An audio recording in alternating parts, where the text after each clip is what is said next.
الحمد لله وكفى وسلام على عباده الذين اصطفى أما بعد فأعوذ بالله من الشيطان الرجيم بسم الله الرحمن الرحيم إن الله وملائكته يصلون على النبي يا أيها الذين آمنوا صلوا عليه وسلموا تسليما اللهم صل على سيدنا مولانا محمد معدن الجود والكرم وآله الكرام أجمعين.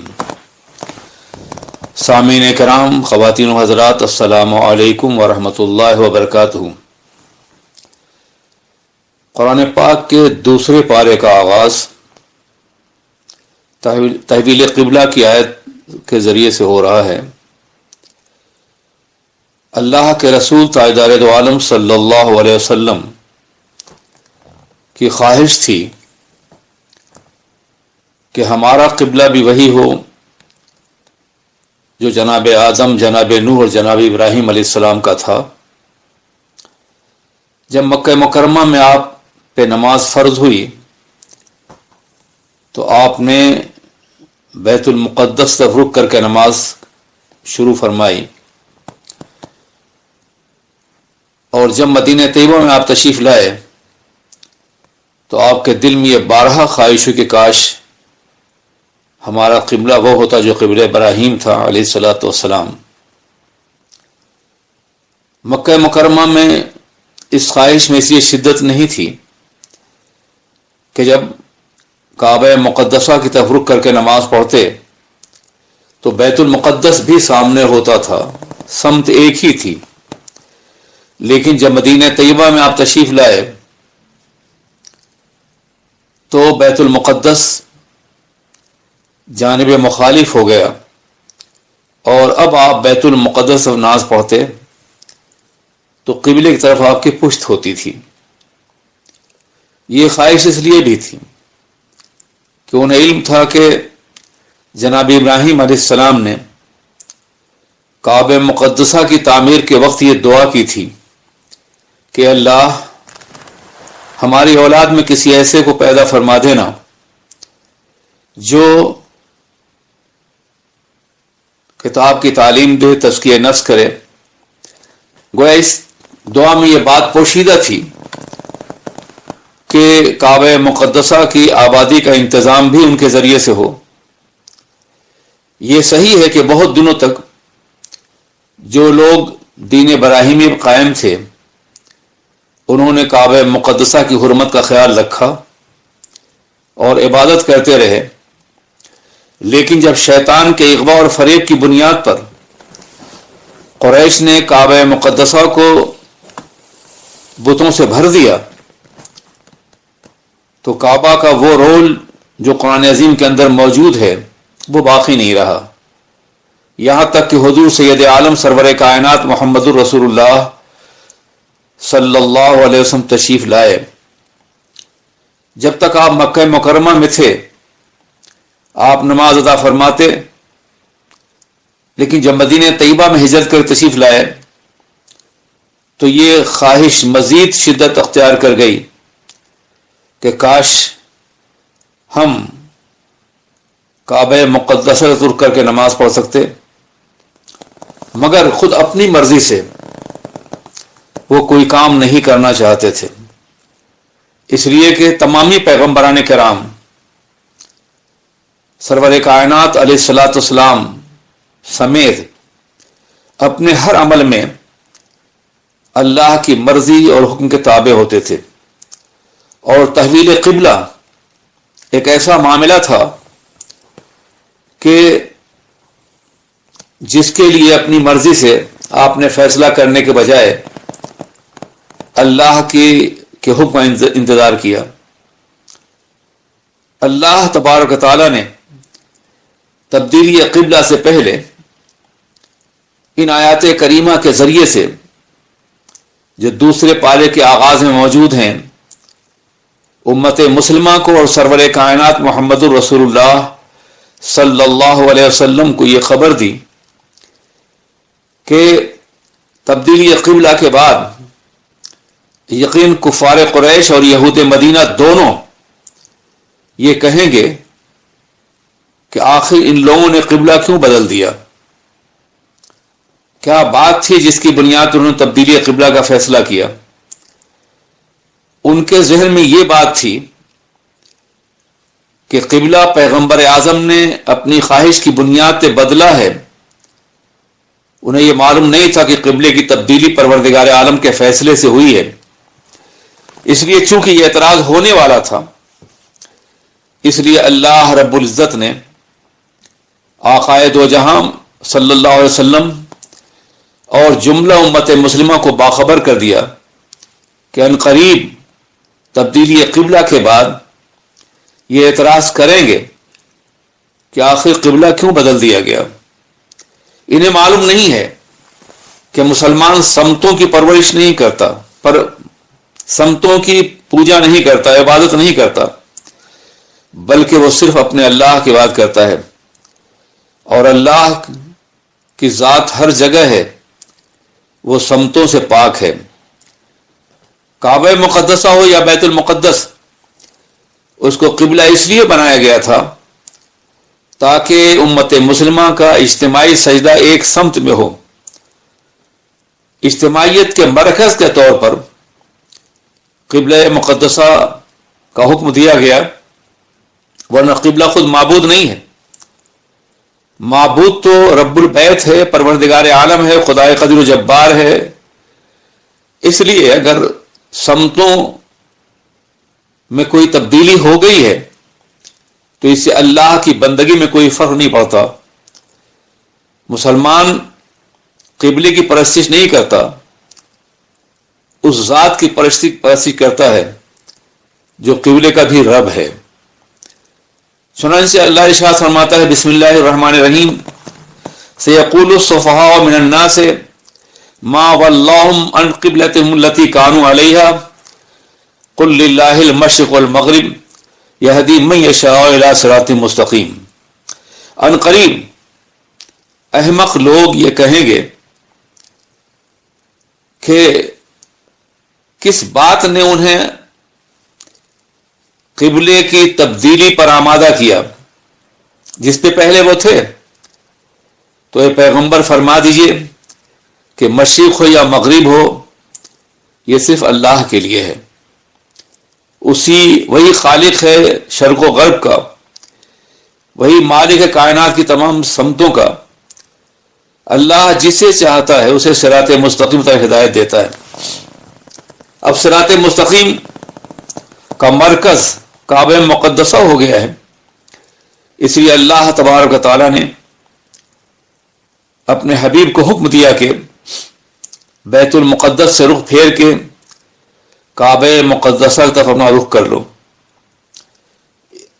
جبکہ خود آقائے دو جہاں کو بھی یہ معلوم تھا اور یہود و نصارہ کو یہ معلوم تھا کہ جو آخری نبی ہوں گے وہ نبی القبلتین ہوں گے. توریت میں باضابطہ اس کا ذکر موجود ہے عہد نامہ قدیم میں کہ آخری نبی نبی القبلتین ہوں گے. دو قبلے کی طرف رخ کر کے نماز پڑھیں گے، ابتداءً بیت المقدس طرف اور پھر کعبہ مقدسہ کی طرف. جب انہیں یہ معلوم تھا کہ آخری نبی نبی القبلتین ہیں تو پھر انہیں اعتراض کی کوئی گنجائش نہیں تھی، بلکہ یہ تو توریت کی تصدیق تھی کہ سرور کائنات محمد الرسول اللہ صلی اللہ علیہ وسلم کی مرضی کے مطابق اللہ نے قبلے کو تبدیل فرما کر توریت کی تصدیق فرمائی ہے کہ آنے والے آخری نبی جس کی بشارت جناب موسیٰ نے بھی دی اور جناب عیسیٰ نے بھی، وہ دو قبلوں کے نبی ہوں گے. انہیں تو اس سچائی پر ایمان لانا چاہیے تھا، مگر برا ہوا عصبیت کا اور ذاتی مفادات کا کہ یہ جانتے ہوئے بھی کہ سرور کائنات سچے نبی ہیں، وہ اللہ کے رسول پر ایمان لانے کے بجائے یہ اعتراض کرنا شروع کر دیں گے کہ یہ قبلہ کیوں تبدیل کیا گیا.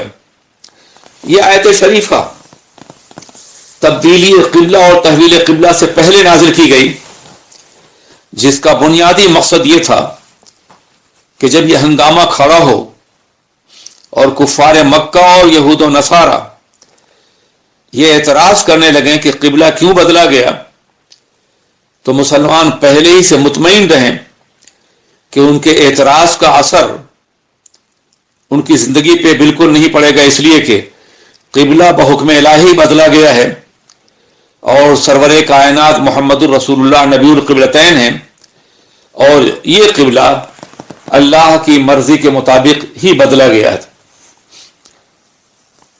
سامعین کرام، قبلے کی تبدیلی کا ایک بنیادی مقصد تھا کہ یہود و نصارہ جب ایمان نہیں لائے اور مکمل دشمنی پر آمادہ ہیں تو اب اقتدار کا محور بدل دیا گیا ہے۔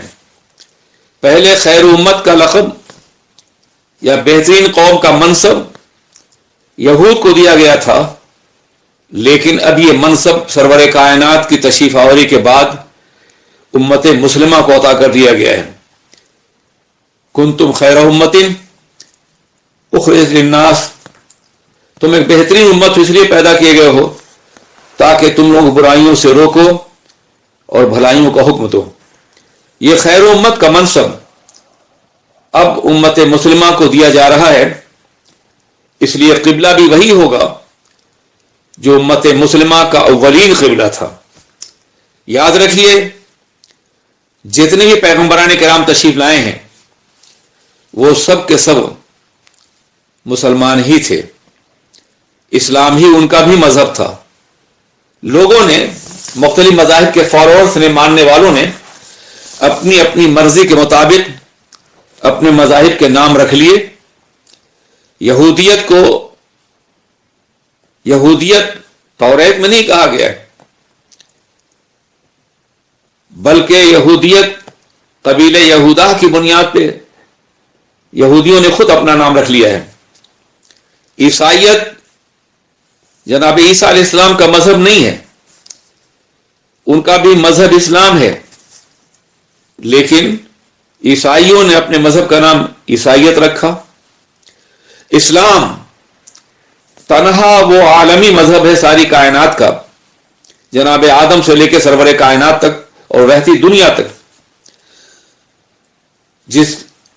جس کا تعلق کسی خاص قوم، کسی خاص علاقے اور کسی خاص قوم سے نہیں ہے۔ اسلام کے معنی سر جھکانے کے ہوتے ہیں، اطاعت کرنے کے ہوتے ہیں، فرما برداری کے ہوتے ہیں، اللہ کی مرضی کے سامنے جھک جانے کے ہوتے ہیں۔ اس لیے دنیا کی جو بھی قوم خدا وحدہ القدوس کے احکامات کی پیروی کرے گی، حضور سید عالم سرور کائنات محمد الرسول اللہ یا ان سے پہلے جو انبیاء کرام گزرے ہیں ان کی تعلیمات کے مطابق وہ قوم مسلم ہی کہی جائے گی۔ جناب ابراہیم نے بھی کہا تھا میں مسلم ہوں۔ بعد میں یہ جھگڑا پیدا ہوا کہ وہ یہودی تھے یا نصرانی تھے۔ قرآن پاک نے اس کا جواب دیا ہے کہ ابراہیم علیہ السلام نہ یہودی تھے نہ نصرانی تھے، بلکہ حنیفہ مسلمہ، وہ ایک اللہ کی ذات کو تسلیم کر کے صرف اور صرف مسلمان تھے، اور یہی حال دوسرے انبیاء کرام کا بھی تھا۔ اب آئیے تحویل قبلہ کے بارے میں اللہ کے رسول تاجدار دو عالم سرور کائنات محمد الرسول اللہ صلی اللہ علیہ وسلم کے خواہش کے انداز کو ملاحظہ کریں۔ اللہ ارشاد فرماتا ہے قد نرا، اے پیغمبر ہم دیکھ رہے ہیں کہ آپ کا روح زیبا اس خواہش کی بنیاد پر آسمان تک اٹھ رہا ہے، تو ہم آپ کی مرضی کے مطابق قبلہ بدل دیں گے۔ اور پھر فرمایا گیا کہ اب آپ اپنا رخ مکہ مکرمہ کی طرف پھیر لیجئے، اور امت مسلمہ کے افراد جہاں کہیں بھی ہیں وہ اپنا رخ کعبے کی طرف پھیر لیں۔ یہ فرمان الہی آقائے دو عالم صلی اللہ علیہ وسلم کی اس خواہش کے مطابق تھا کہ ہمارا قبلہ مکہ مکرمہ ہو، کعبہ مقدسہ ہو۔ آپ اندازہ کیجئے مشیت کو آقا کی خواہش کا کتنا خیال ہے کہ وہ سرور کائنات محمد الرسول اللہ علیہ السلام کی مرضی کے مطابق کائنات کا قبلہ تبدیل فرما رہا ہے۔ اور تبدیلی قبلہ میں یہ بھی ایک مصلحت تھی کہ اللہ تبارک و تعالیٰ اہل ایمان کا امتحان لے اور منافقین کے نفاق کو محسوس کر سکے. معاف کیجیے لفظ محسوس سے توبہ کرتا ہوں. وہ مشاہدہ فرما لے، وہ دیکھ لے کہ اللہ تبارک و تعالیٰ کے حکم سے قبلہ بدلا گیا ہے، مگر کچھ لوگ ایسے ہیں جو اس میں شک کر رہے ہیں کہ ایسا کیوں کیا گیا. وہ اس لیے شک کر رہے ہیں کہ انہوں نے دین کو اپنی عقل کے پیمانے پر ناپنا چاہا ہے، حالانکہ دین اللہ کے فیصلے اور نبی کی مرضی کے مطابق ہے. تمہاری عقل فریب القابل اسے قبول کرے یا نہ قبول کرے. چنانچہ اللہ ارشاد فرماتا ہے وَمَا جَعَلْنَا الْقِبْلَةَ الَّتِي كُنْتَ عَلَيْهَا إِلَّا لِنَعْلَمَ مَن يَتَّبِعُ الرَّسُولَ مِمَّن يَنقَلِبُ عَلَىٰ عَقِبَيْهِ وَإِن كَانَتْ لَكَبِيرَةٌ إِلَّا عَلَى الَّذِينَ هَدَى اللَّهُ او كما قال اللہ تبارک و تعالیٰ. ہم نے قبلے کو بنایا تھا صرف اس لیے تاکہ ہم جان لیں کہ کون ہمارے محبوب پیغمبر کی اتباع کرتا ہے اور کون اپنے کو پلٹ لیتا ہے اللہ کی مرضی کے مطابق. یہ بات اگرچہ مشکل ہے، مگر وہ لوگ جنہوں نے اللہ کی ہدایت پر رہنے کا فیصلہ کیا، جنہیں اللہ نے ہدایت دی ہے، ان کے لیے بات یہ مشکل نہیں ہے. یہاں عام طور پہ بہت سے ترجمہ کرنے والوں نے لینا علماء کا ترجمہ یہ کیا تاکہ ہم دیکھ لیں، معافی یہ تاکہ ہم جان لیں. یہ انتہائی غلط ترجمہ ہے. اس کا مطلب تو یہ ہوا کہ تحویل قبلہ کے بعد جو طرز عمل ہے مسلمانوں کا یا منافقین کا، اس کے بارے میں اللہ کو معلوم نہیں تھا. اسی لیے امام سنت اس کا ترجمہ یہ کیا لنرا، تاکہ ہم دیکھ لیں. اور یہ ترجمہ عربی زبان کے عین مطابق ہے. عربی کے فصحا کبھی کبھی علم کو رویت کے معنی میں اور رویت کے علم کے معنی میں لیتے ہیں، اور پھر وہ ذات گرامی جسے اللہ کے رسول نے باب مدینۃ العلم قرار دیا ہے، وہ خود اسی آیت پاک کے تحت ارشاد فرماتے ہیں کہ یہاں لنعلم سے مراد لنرا، تاکہ ہم جان لیں نہیں بلکہ تاکہ ہم دیکھ لیں. علم قدرت میں یہ بات ازل سے ہے کہ کون مانے گا اور کون نہیں مانے گا، کون مرضی خدا کے مطابق اپنے قبلے کو بدل لے گا اور کون نہیں بدلے گا. لیکن اس کا مشاہدہ اس وقت ہوگا جب لوگ ایسا کریں گے. تو یہاں مشاہدے کے بارے میں کہا گیا ہے تاکہ ہم مشاہدہ فرما لیں، تاکہ ہم دیکھ لیں کہ کون ہے جو ہمارے احکام کی پابندی کرتا ہے اور کون ہے جو ہمارے احکام کی پابندی نہیں کرتا. آگے چل کے دوسرے رکوع میں اللہ رب العزت یہودیوں کے طرز عمل اور عیسائیوں کے طرز عمل اور ان کے انکار کے بارے میں ارشاد فرما رہا ہے کہ پیغمبر اعظم سرور کائنات محمد الرسول اللہ صلی اللہ علیہ وسلم ایک ایسے نبی ہیں جن کی بشارات عہد نامہ قدیم اور عہد نامہ جدید، اولڈ ٹیسٹمنٹ اور نیو ٹیسٹمنٹ، توریت، زبور، انجیل، ان سب میں آقائے دو جہاں کی بشارات موجود ہیں. ہر نبی نے اپنے اپنے دور نبوت میں سرور کائنات کی تشریف آوری کا بھی تذکرہ کیا، ان کے شہر پاک کا بھی تذکرہ کیا، ان کے سراپائے ناز کا بھی تذکرہ کیا، ان کی خصوصیات کا بھی تذکرہ کیا، ان کے ختم نبوت کا تذکرہ بھی کیا. یہ سارے تذکرے موجود ہیں. اور یہود جو اپنی کتابیں پڑھتے ہیں اور ان کے علماء یہ اچھی طرح جانتے ہیں کہ یہ پیغمبر وہی پیغمبر ہیں جن کا انتظار مدتوں سے ہو رہا تھا، جو موعود اور منتظر ہیں تھے. آج وہ جلوگر ہو چکے ہیں، مگر برا ہو اس عصبیت کا اور اس نفع کوشی کا کہ جس کی بنیاد پر یہودیوں نے اور عیسائیوں نے سرور کائنات کو نبی ماننے سے انکار کر دیا. قرآن عظیم ارشاد فرما رہا ہے الذین آتیناہم الکتاب یعرفونہ کما یعرفون ابناءہم، جنہیں ہم نے کتاب عطا کی ہے توریت یا انجیل، وہ پیغمبر اعظم کو اس طرح پہچانتے ہیں جیسے اپنے بیٹوں کو پہچانتے ہیں۔ بیٹوں سے تشبیہ اس لیے دی گئی کہ بیٹا لاکھوں کے مجمع میں ہو اور بہت سے لوگ اس کے ہم شکل ہوں تو بھی باپ کی ابوت اپنے بیٹے کو پہچان لے گی۔ تو جس طرح سے لوگ اپنے بیٹے کو پہچان لیتے ہیں، ویسے یہ بھی پہچان رہے کہ یہ آخری نبی ہیں، یہی موعود و منتظر ہیں، یہی مبشر نبی ہیں، اس کے باوجود یہ حق کو چھپا رہے ہیں۔ اللہ ارشاد فرماتا ہے وَإِنَّ فَرِيقًا مِّنْهُمْ لَيَكْتُمُونَ الْحَقَّ وَهُمْ يَعْلَمُونَ، اور بے شک ان میں ایک فریق حق چھپا رہا ہے اور وہ اچھی طرح جانتے ہیں کہ حق کیا ہے۔ یہ بات اس لیے بھی اللہ نے ارشاد فرمائی کہ تبدیل قبلہ پر یا پیغمبر اعظم کی رسالت مطلقہ و سیاحت عامہ پر اگر یہ انکار کر رہے ہیں تو اس کی وجہ صرف یہ ہے کہ جاننے کے بعد یہ بدترین قسم کی گمراہی مبتلا ہو رہے ہیں۔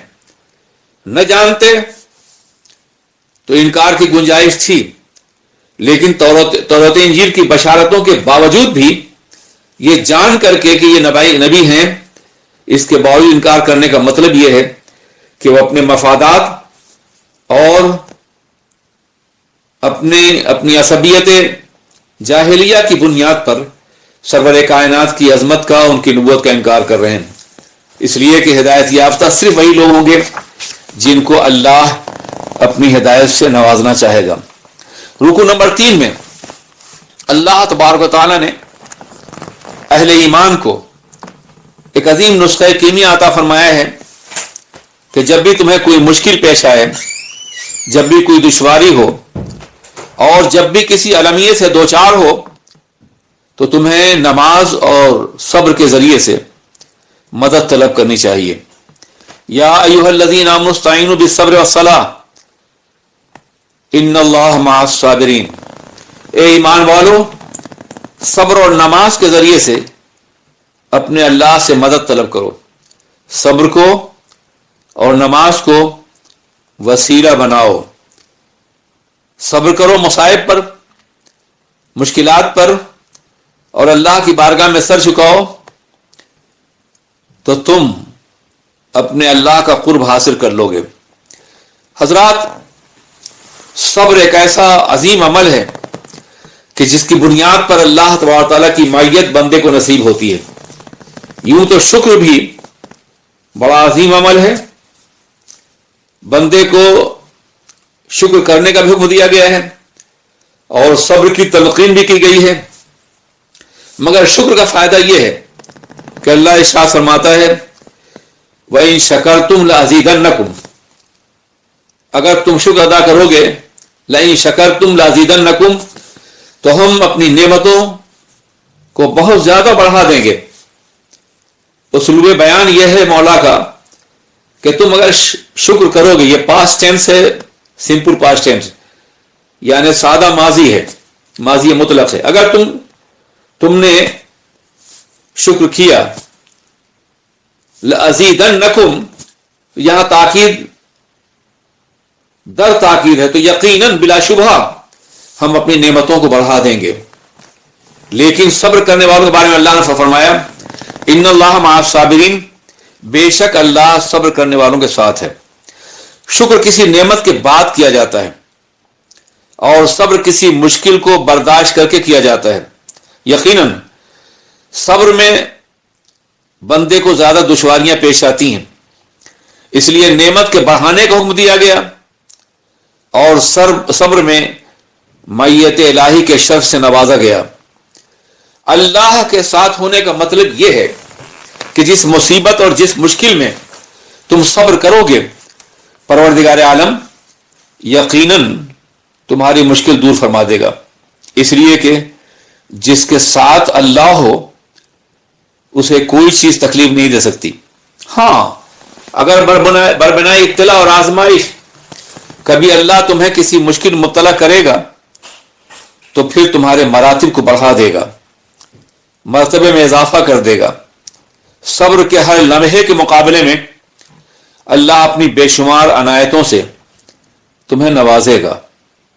جتنا صبر کرو گے اسی قدر اللہ کی نوازشات فراوان کے مستحق ہوتے چلے جاؤ گے۔ اس لیے صبر کا حکم دیا جا رہا ہے کہ جب بھی کوئی مشکل آئے، جب بھی کوئی دشواری آئے تو صبر اور نماز سے کام لو۔ حضرات، آج کل کورونا کی وبا نے پوری دنیا کو مصیبتوں مبتلا کر رکھا ہے۔ ایسے موقع پہ قرآن پاک کی آیت کریمہ مسلمانوں کو حوصلہ دے رہی ہے اور اللہ کی بارگاہ میں جھکنے کی تلقین کر رہی ہے کہ تم اللہ کی بارگاہ میں جھکو تو تمہارے عمل کی بنیاد پر، صبر کی بنیاد پر اور نماز کی بنیاد پر اللہ تبارک و تعالی کا کرم تمہارے شامل حال ہوگا اور مشکلات دور ہو جائیں گی۔ اس کے ساتھ ساتھ اللہ کے رسول تاجدار دو عالم سرور کائنات کا معمول پاک تھا کہ جب بھی کوئی مشکل گھڑی پیدا ہوتی، سامنے آتی، تو آپ سب سے پہلے خدا کی بارگاہ میں جھک کر کے دعا کرتے تھے۔ یہ ہے صبر اور استعانت باللہ، صبر اور اللہ سے مدد طلب کرنا۔ ہمیں بھی چاہیے کہ اپنی تمام مشکلات میں، اپنی تمام دشواریوں میں خدا وحید القدوس کی بارگاہ میں صبر کریں اور اللہ تبارک و تعالیٰ سے نجات مانگیں۔ اس کے ساتھ ساتھ اللہ ارشاد فرماتا ہے وَلَا تَقُولُوا لِمَن يُقْتَلُ فِي سَبِيلِ اللَّهِ أَمْوَاتٌ بَلْ أَحْيَاءٌ وَلَٰكِن لَّا تَشْعُرُونَ۔ خبردار، جو اللہ کے راستے میں شہید کیے گئے ہیں انہیں مردہ نہ کہو، بلکہ وہ زندہ ہیں مگر تم شعور نہیں رکھتے ہو۔ حضرات گرامی، یہ اس لیے اللہ نے فرمایا کہ مدینے میں لوگوں نے کہنا شروع کر دیا تھا، منافقین نے، کہ اگر یہ لوگ ہمارے ساتھ ہوتے اور جنگ میں شرکت نہ کرتے تو آج ہماری طرح نعمتوں سے فیضیاب ہوتے۔ وہ تو شہید ہو گئے، وہ تو جنگ میں جا کے انہوں نے جان دے دی ہے، اس لیے انہیں کیا میسر آیا؟ یہ اس طرح سے ان مسلمانوں کو بھی گمراہ کرنا چاہتے تھے جو میدان جہاد میں اپنے رب کی بارگاہ میں اپنی جانوں کا نذرانہ پیش کرنا چاہتے تھے۔ مشیت ان کا جواب دے رہی کہ خبردار، وہ لوگ جو اللہ کے راستے میں شہید کیے گئے ہیں تو انہیں مردہ نہ کہو، بلکہ وہ زندہ ہیں لیکن تم کو ان کا شعور نہیں ہے۔ تم جانتے نہیں ہو کہ شہادت کا مقام کتنا بلند ہے، یہ مقام کتنا عظیم ہے۔ ایک اور مقام پہ ارشاد فرمایا گیا کہ خبردار، ان کے بارے میں گمان بھی نہ کرو جو اللہ کے راستے میں قتل کیے گئے ہیں، بلکہ وہ زندہ ہیں، انہیں اپنے رب کی بارگاہ سے روزی دی جاتی ہے۔ یہ شہید کی حیات کے بارے میں قرآن پاک کی دو عظیم آیتیں اس کا اعلان کر رہی ہیں۔ ایک مقام پر یہ کہ تم شعور نہیں رکھتے ہو، ایک مقام پہ کہ کہنا تو بڑی دور کی بات ہے، ان کے بارے میں گمان بھی نہ کرو کہ وہ انتقال کر گئے ہیں یا مر گئے ہیں، ان کی موت تمہاری موت جیسی نہیں، ان کو حیات جاویدانی میسر آ گئی۔ مشیت کا یہ فیصلہ ہے کہ جو چیز اللہ کے راستے میں جو بھی دولت خرچ کی جائے، اللہ اسے 10 گنا، 700 گنا اور پھر اضافہ مضاعفہ جتنے 1000 گنا چاہے بڑھا دے۔ تو جب تم ایک مال خرچ کرتے ہو اللہ کے راستے میں تو اللہ لاکھوں گنا اس کا ثواب دیتا ہے۔ تو جن لوگوں نے زندگی خرچ کی اللہ کے راستے میں، کیا ان کی زندگی کا ثواب حیات جاویدانی سے میسر نہیں آئے گا؟ بلا شبہ وہ زندہ ہیں۔ یہاں ایک بات اور بھی واضح ہو جاتی ہے کہ آپ اندازہ فرمائیں شہید کون ہوتا ہے؟ شہید وہ ہوتا ہے جو نبی کے مشن پر جان دے، نبی کے دین پر جان دے، نبی کے پیغام کے بقا کے لیے جان دے، اسلام کی اشاعت کے لیے جان دے۔ تو جو نبی کے مشن پر جان دے، جب وہ زندہ ہے تو صاحب مشن سرور کائنات محمد رسول اللہ علیہ الصلوۃ والسلام کی زندگی کے بارے میں کون شبہ کر سکتا ہے؟ شہدائے کرام کے بارے میں چونکہ اعتراض کیا گیا تھا کہ اگر وہ ہمارے ساتھ رہتے تو انتقال نہ کرتے، آج بھی ہماری طرف سے لذت یاب حیات ہوتے مادی زندگی سے، اس کے جواب میں یہ کہا گیا کہ تم انہیں مردہ مت کہو، یہ تمہارے عدم شعور کی بات ہے، تم انہیں مردہ گمان بھی نہ کرو۔ پیغمبر اعظم سرور کائنات محمد الرسول اللہ کے باب میں اللہ تبارک و تعالی اپنے نیک بندوں اور حقیقی مومنین کو جانتا ہے کہ مومن کبھی نبی کی حیات کا منکر نہیں ہوگا، اس لیے شہید کی حیات کا تو اعلان کیا گیا، مگر سرور کائنات محمد الرسول اللہ علیہ الصلوۃ والسلام کی حیات جاویدانی، حیات بعد الموت کا اعلان اس لیے نہیں کیا گیا کہ مومن خود اپنی فطرت اور اپنے نبی کے مقدس عظمت کے حوالے سے یہ جان جائے گا کہ مشن کے پہ مرنے والے اگر شہید ہیں تو صاحب مشن سرور کائنات محمد الرسول اللہ کا عالم کیا ہوگا، ان کا مقام کتنا ہوگا اور مرتبہ کتنا بلند ہوگا۔